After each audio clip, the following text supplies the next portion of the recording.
Publicly for the first time since election night, delivering a speech at the America First Policy Institute's gala at Mar-a-Lago, doing his famous dance there to "I'm proud to be an American."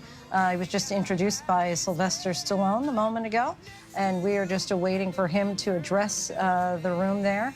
Black tie affair, as we have heard a number of his selections at this point, as he's starting to fill up his administration and cabinet. And some of those have been some controversial picks, among them Matt Gaetz for Attorney General, Robert F. Kennedy Jr., but we will see. Vivek Ramaswamy also has a role to play here. He was one of the speakers earlier this evening.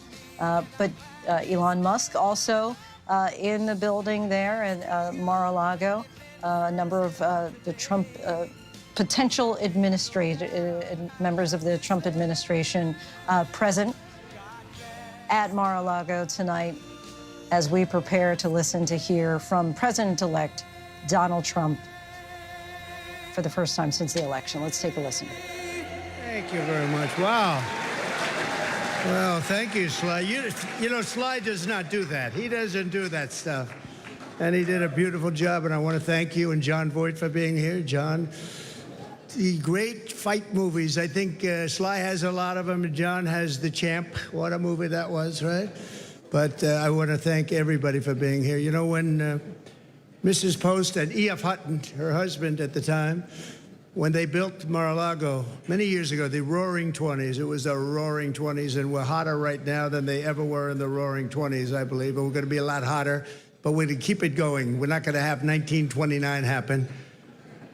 Although, if it would have continued the way it was, it might not have been too good. But when they built it, nobody knew what was going on. Nobody knew opulence. Nobody knew real luxury. Nobody knew poverty. They didn't know anything. And they learned a hard lesson. In 1929, they learned a very, very hard lesson. And we're going to turn our country around. We're going to make it so great, so strong, so powerful. We're going to bring it all back. I want to thank some people that have been so instrumental in doing such a great job in terms of not only policy, but people, and people love them. Brooke Rollins, who put this on with Linda McMahon. Linda has been a great friend of mine for a long time, right, Linda? I want to thank you very much. And the America First Policy Institute, what a job they've done.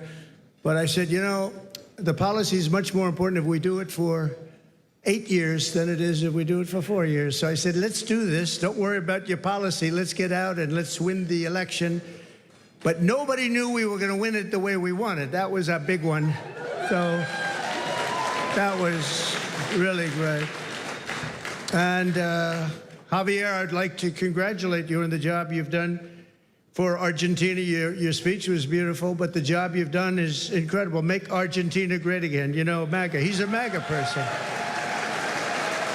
And you know, he's doing that. He's actually doing that. Just happens to work with EA. That one we don't have to worry about. It doesn't work so well with other countries, but you know what? I think your numbers are working also. You've done a fantastic job in a very short period of time. It's an honor to have you here. That's really great. Thank you. Also, Speaker Mike Johnson, wherever you may be, Mike, in this very big and crowded room. Thank you, Mike. I went yesterday, just in case, I said, look, I want to tell you I'm behind this man 100%, and he got 100% of the vote from Republicans. Are you sure? You sure, huh? No, he's doing a great job. Nothing easy. We actually had one little period, about 4 weeks, where we had a majority of 1. That was not pretty, right? And you handled it beautifully. He just kept that stiff upper lip. But he's doing a really good job, and that was a great vote you got yesterday. Totally unanimous vote. Congratulations, Mike. That's beautiful. Members of Congress, all of whom voted for Mike, and they've been my friends. It's just a small group, but we have a lot of them outside, and we have a lot of them coming over the weekend. Byron Donalds, the star. Where's Byron? Byron, what a star. What a star. Thank you, Byron. Ronnie Jackson, Doc Ronnie, He's been a lot of things. He was my doctor. He was a great admiral, you know, highly respected admiral, great doctor at the White House, and now he's a very popular congressman. He won by 48 points. That's pretty good. Of course, it was a very, very Trumpy district, but he won by 48 points. But when he was a doctor, they asked him the question, the fake news, which is here. Look, wow, that's a lot. That's a lot. We invited him, and they said, can we come in? I said, we have nothing to hide as Republicans, right? We have nothing to hide. But they asked Ronnie, they asked the doctor, he was up in the podium, who's the healthiest? Because he was the doctor for Barack Hussein Obama, Donald Trump, and he was the doctor for Bush also. They said, who's the healthiest of them all?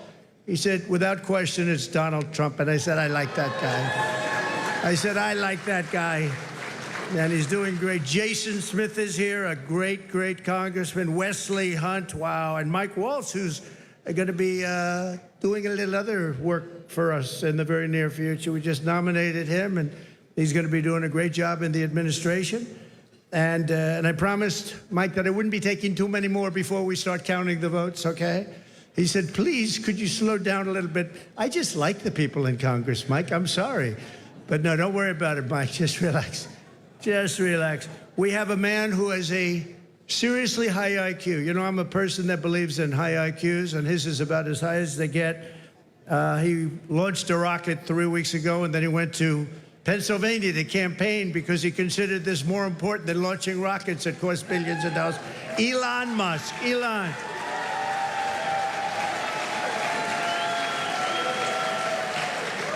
What a job.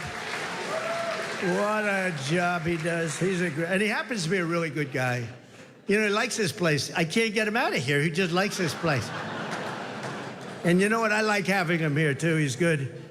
He's done a fantastic job. Really an incredible mind, and he's an unbelievable entrepreneur, sort of everything. I'm asking him, what do you do best?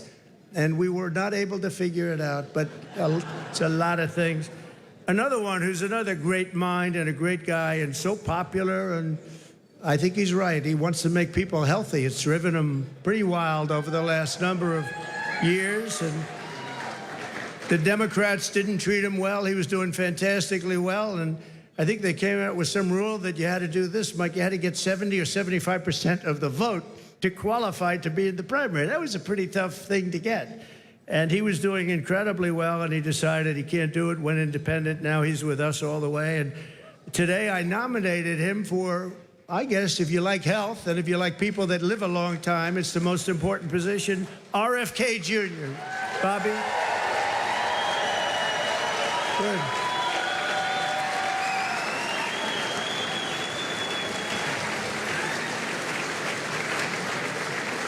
And I just looked at the news reports. People like you, Bobby. Don't get too popular, Bobby. Oh. You know, you've reached about the level. Now, we want you to come up with things and ideas and what you've been talking about for a long time, and I think you're going to do some unbelievable thing. Nobody's going to be able to do it like you, and boy, does he feel it in his heart. So congratulations also to your family. And a woman who was a Democrat and was an independent, she went independent, and last week she said, I want to be a Republican because this is what I stand for. And I've always admired her, and I've admired her because she was loaded up with common sense. And it's all about common sense. I mean, we're conservative in this room, but we can understand the other side. But what we really are is people with common sense. And I think that's why we won with the numbers that we won by. Tulsi Gabbard. Thank you, Tulsi. Great common sense. And you have Vivek Ramaswamy. It's taken people a long time, and now that name is emblazoned into their brain. But Vivek, wherever you may be, where are you, Vivek? Thank you, Vivek. Good. He's working with Elon on efficiency. They're working on efficiency, among other things, and they're going to be saving a lot of money and making our country stronger and better. And they'll be coming out with individual reports, but a big one toward the end. And you put those two together, it's going to be really great. So we look forward to seeing it, working with Elon, and that'll be a great experience. You're going to learn something from Elon, I think, right? It's going to be great. Thank you very much, Vivek. And great job. What you've done is fantastic. And somebody that I've admired for a long time, but I've really gotten to know him in my political life, but especially, I think, over the last year, more than maybe ever before, maybe more than even than the first 4 years, because we had a tremendous success through my first term, and then bad things happened, and we had to wait. I couldn't wait. I was saying, they're not going to do it. They're not going to help us. They're not going to save this country. And it really dawned on me about 10 days out. I said, wait a minute, with 10 days, I waited 4 years, 3 years, 2 years. All of a sudden, it's 10 days, and then every day seemed so long. But I knew by the crowds we were getting, it was going to be really something. And Newt Gingrich got up, and he said, this is a very special thing that's happening, because nobody has ever had crowds, and they just wanted hope. They wanted something. They just didn't want what they had. And nobody expressed it more beautifully than Newt Gingrich. And thank you, Newt, very much. It was really beautiful. And Callista, thank you very much. Thank you, Callista. But the American people have just delivered really something very, very amazing. The biggest political victory in 129 years. Can you believe that, Newt? 120. They said the most consequential election. I love that word. It's a beautiful word. Most consequential election in the last 129 years. Wow, that's something. So we swept all swing states.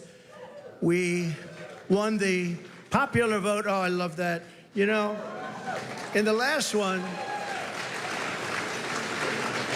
in my first term, they said he won the election, but they always followed by, he didn't win the popular vote. That's what they say. I don't even know, is it true or not? Who knows?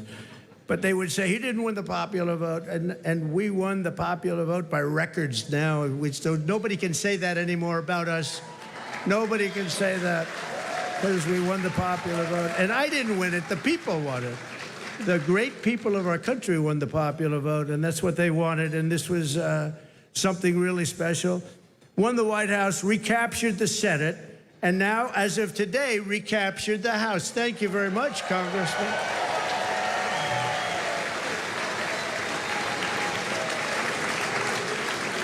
And on track, looks like we have it, the largest margin in the national vote in presidential year since 1928. That's a long time ago. Well, that's interesting. That's when this House was built, 1928. It took a lot of years, but that was when it was completed.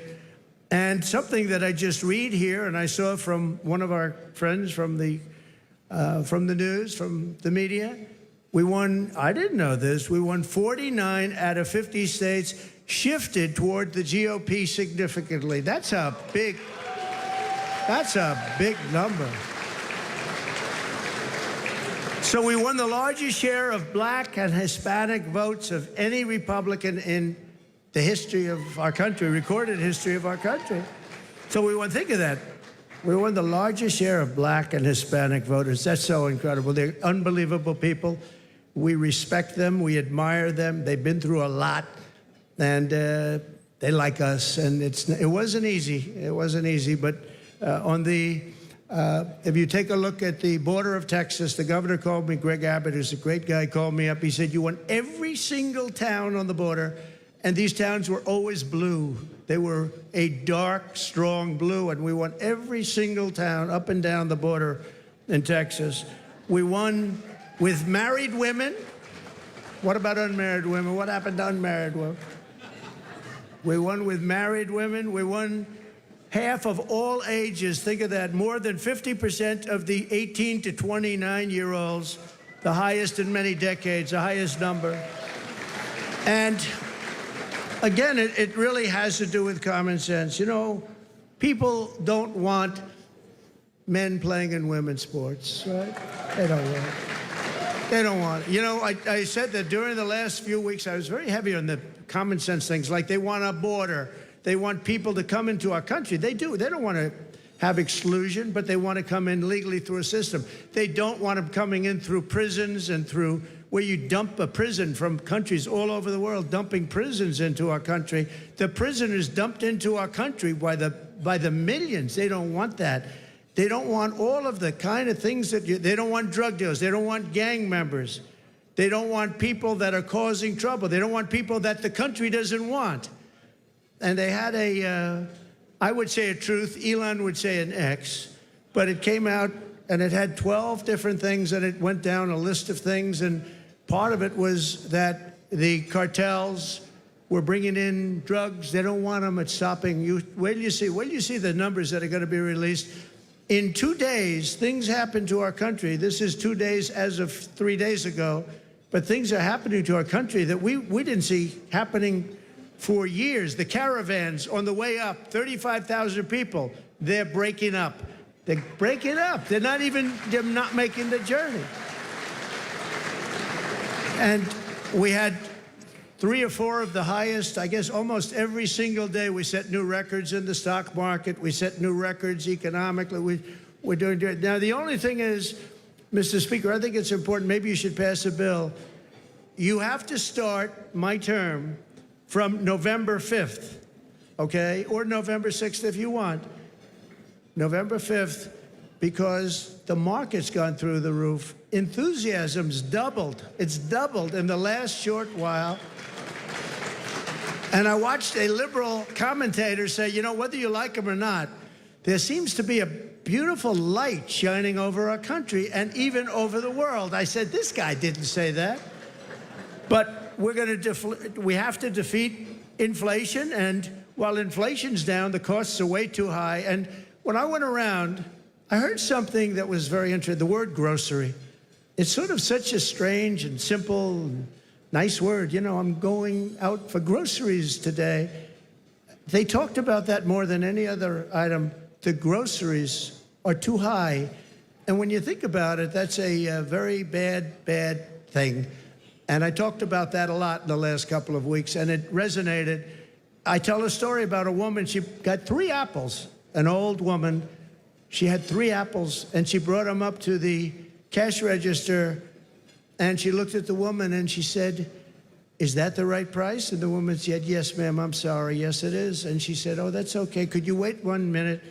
And she took one of the 3 apples, and she brought it back to the refrigeration, and she came back gently up to the cash register, and she paid for 2 apples instead of 3. That should not be happening in our country. That should not be happening here. It's not going to happen here. We're going to make it a much different place. We're going to slash energy costs. We're going to get your energy bills in half, and that's going to bring down the costs, generally speaking. And we're going to have a whole new. We have a big announcement, and I won't tell you the name of his, the exact name. I think he's an incredible person. Got an unbelievably wonderful wife named Catherine. So I won't tell you his name. Might be something like Burgum. He's from North Dakota. He's going to be announced tomorrow for a very big position. So everybody's waiting. There he is. Hi, Doug. He's going to be announced tomorrow, and we have somebody else that's probably coming up with him to be announced, who's a big one. And we're going to do things with energy and with land, interior, that is going to be incredible. And so I look forward to doing the formal announcement, although this is a pretty big announcement right now. Actually, he's going to head the Department of Interior, and he's going to be fantastic. Good, Doug. Congratulations, Catherine. But we'll make the formal announcement tomorrow. All right? We're going to reduce regulation, waste, fraud, and inefficiency, and these 2 guys are going to find a lot of it. We're going to clean out the corrupt, broken, and failing bureaucracies, and that's what we're going to be doing. And we're going to stop child sexual mutilation. We're going to stop it because it's time. It's time. It's time, and it's not right what's going on. It is mutilation, and it's not going to happen. We have to stop it. We have to get back to a great country with low taxes and strong military. We're going to fix our military. We did it once. Now we're going to have to do it again. We didn't know a big chunk of it was going to be given to Afghanistan. We're going to work on Middle East, and we're going to work very hard on Russia and Ukraine. It's got to stop. Russia and Ukraine's got to stop. Thousands and thousands. I saw a report today. Thousands of people over the last 3 days were killed. Thousands and thousands of people were killed. They happen to be soldiers, but whether they're soldiers or they're people sitting in towns, we're going to work it. So I just want to thank everybody for being here tonight. I really want to congratulate Linda, you and Brooke for the job you've done. And it's an honor to be here. And thank you, Sly. Thank you, everybody. Great honor. Thank you very much. Thank you.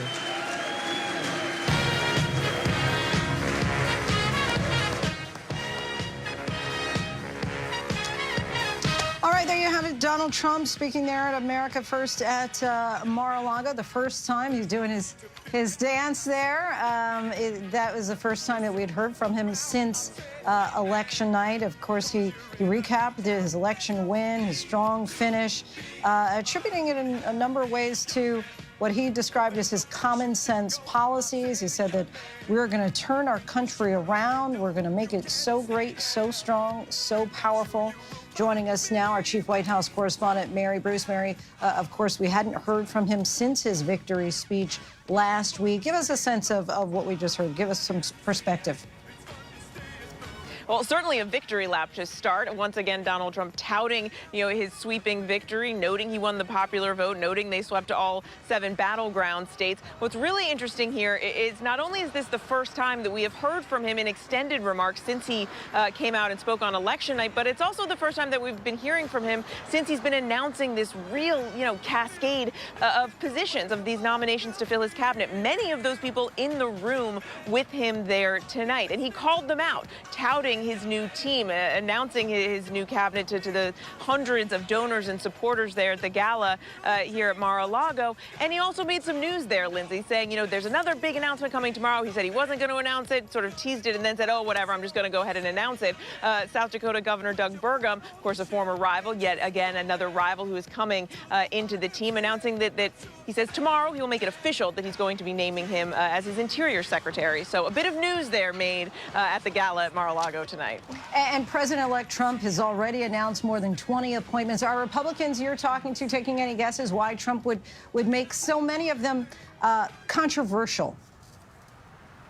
Well, look, we all know that Donald Trump does what Donald Trump wants to do. And I think while some of them may have caught many off guard, we knew especially his decision of Matt Gaetz for Attorney General was met with a lot of consternation on Capitol Hill, even from some Republicans, sources inside the Justice Department raising some red flags as well. But it, in many ways, is not surprising either. Donald Trump, his more controversial picks that we've seen in the last 24, 48 hours are really those who are the most loyal to Donald Trump and those who have said that they will essentially do his bidding the most as well. Those who are going to be the most out in front on the agenda and the things that he wants to do. So while it may be shocking to some in many ways, it is also not surprising. You noted tonight he also called out Robert F. Kennedy Jr. That was the big announcement that came today for HHS Secretary. Kennedy is, of course, somebody who has not just questioned vaccines, he has spread false information, baseless claims about vaccinations, falsely tying them to autism, something that has been completely discredited by the medical community. And yet he is someone that will now be in charge of Americans' health. And yet you heard the president there touting his decision, praising him for the crowd and saying, that he's going to make America healthy again. That's been the slogan. So he is out here tonight, not just introducing his new team, but also really, championing his choices here. Whether they will actually be confirmed, that's another question, Lindsay. Right. That will be seen in the coming weeks. All right, Mary Bruce, our thanks to you. I want to bring in Marsha Espinoza, DHS former Assistant Secretary for Public Affairs, and John Katko, ABC political contributor and former New York Republican congressman. Thank you both so much for joining us. A lot to unpack here. Let's start with Matt Gaetz. John, do you see him getting to a confirmation hearing? Well, I think it's going to be very, very tough, but you never know. The dynamic of the recess appointment is something that looms large here, but there's an awful lot of Republican senators have also expressed a lot of concern about him.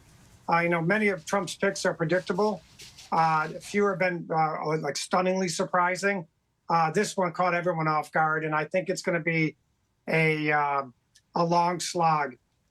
Whether they can pull off the recess appointment might be the best avenue, but I'm not sure he's going to be able to do that. And some information came out today, and I was talking earlier today, and I said to everyone, if there's anything about him that's not good, Washington has a way of making sure that information gets to the senators during the confirmation hearing. So it's going to be a long, bloody road. And I think in the end, the question really becomes how much political capital does the president want to expend on Matt Gaetz as opposed to all the others that he has in his cabinet? And on the flip side of that, how much will the senators be willing to take from this administration regarding picks like Matt Gaetz and moving forward, whether or not they're going to want to expend their efforts on candidates like him?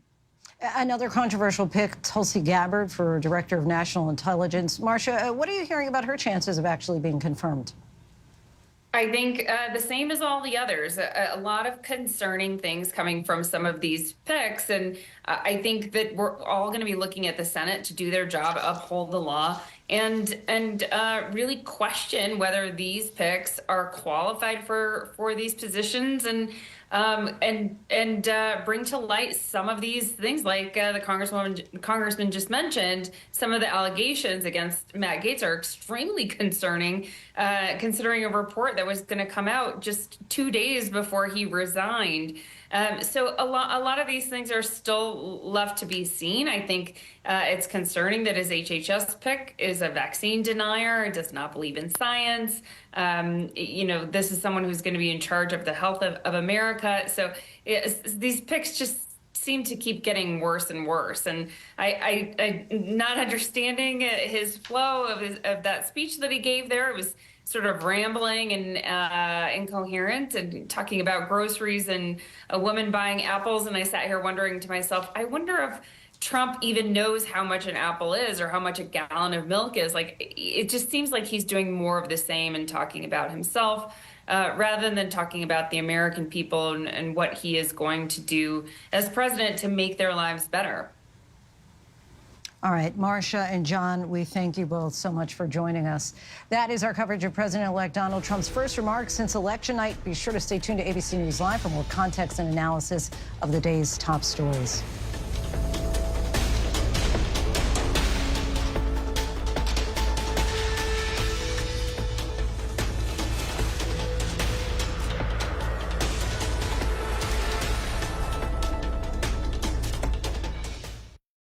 This ship is heaven. There should be no guilt on a pleasure cruise. Doctor, it's your job to keep everybody alive. No pulse. She's in VFib. 1, 2, 3. Clear. I have a pulse. You're gonna be okay.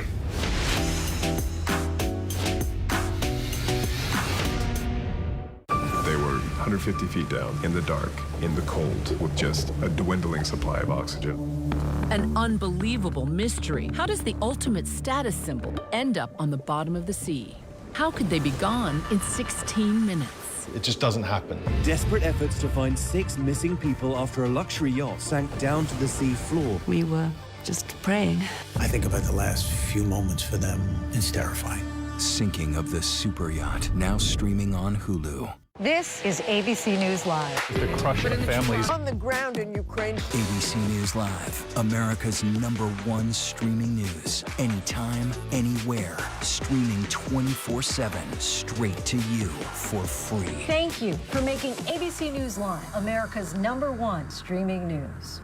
The news never stops. We are here in Israel, a nation at war. Hurricane Helene screaming across the state. And that's why ABC News Live never stops. Taking you to the center of the story. As news breaks live. ABC News Live is there for you all morning live. Right there. As events unfold across the day. Breaking down the day's top stories. ABC News Live Prime going there, wherever the story is. And ABC News Live lighting up the weekend. ABC News Live. Because the news never stops. Reporting from West Palm Beach, Florida, at the site of the Trump election night watch party, I'm Jay O'Brien. Wherever the story is, we'll take you there. You're streaming ABC News Live. Willis Wu. You know my name?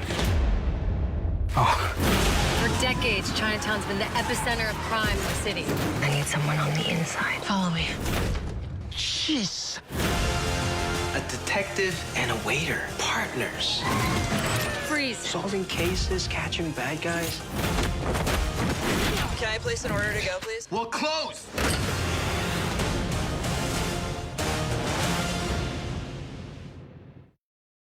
America's #1 news, ABC News, now streaming 24/7 on Disney+.